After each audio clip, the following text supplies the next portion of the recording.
in an emergency response, realistically, the normal hierarchy changed quite extensively. And so realistically, what we'll end up getting from a lot of our Board of Health members or our Board of County Commissioners is policy direction, but they're not necessarily overseeing all the actions. They just want to make sure that we have the resources. So I think that's always an important starting point, is that the hat that you wear in any emergency is going to look a little bit different than a day-to-day. You know, at the highest level, our role is making sure that resources are available. So the sheriff's office has ability to spend up to a certain level. The county manager has the ability to spend up to a certain level. That can get consumed really quickly if you have a big emergency going on, like a wildfire. So the county commissioners have to be available to make those policy decisions, to make resources available, to say, yes, bring in the planes, bring in the resources that we need to keep our community safe. And then I think probably similar to most other counties is emergency management is not necessarily within the public health and environment team. It serves as or sits as its own department. So I just want to clarify that we work very closely then with our emergency manager.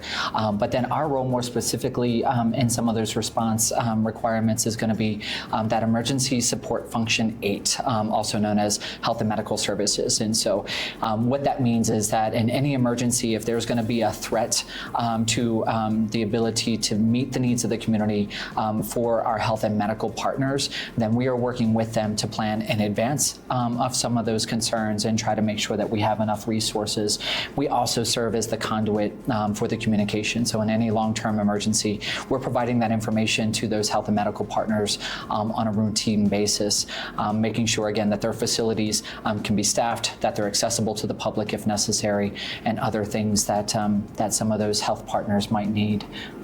Great. Another role I did want to mention of the Board of County Commissioners is the formal declaration of an emergency. That's a critical piece. So when you've been advised by your teams that this is an emergency that is going to exceed the resources of the county, both personnel, skills and abilities, and dollars, there is a requirement to declare a state of emergency. That has to be done within a certain time frame, can be signed by someone other than the full board, but then has to be ratified by the full board within a certain number of days. So knowing what those roles are, how to declare that state of emergency, it's going to affect the reimbursement you can get from the state, from FEMA, from the wildfire teams, from whoever is in helping you manage that emergency. You know, one important consideration with any emergency response is also identifying the lessons learned. So a lot of times it's called an after-action report or a debrief. And so one thing that I wanted to share relative to a fire that actually preceded my arrival here is our ability to communicate to our primary Spanish-speaking community members was really challenged.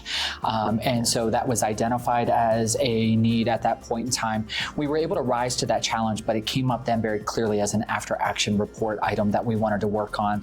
And I can say, at least then, now it is something that is very clearly articulated in our response plans so that we have translation, interpretation, and communication channels that are going to reach all of our community members in the event of an emergency.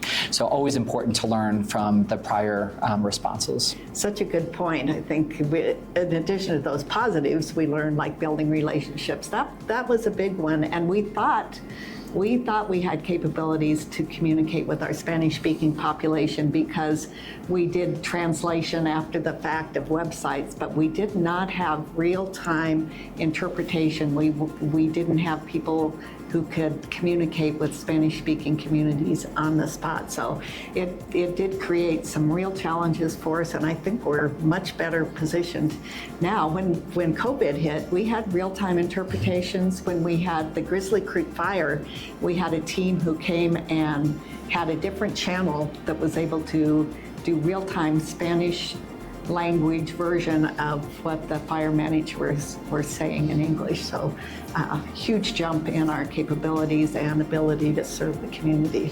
Yeah, so hopefully what you're hearing is not only a lot of time and energy that goes into preparing as well as response, but you need to look at things in advance of that emergency to be able to meet the needs of your community. So definitely a complex situation, but one that our Board of Health and our Board of County Commissioners are always able to rise to the challenge.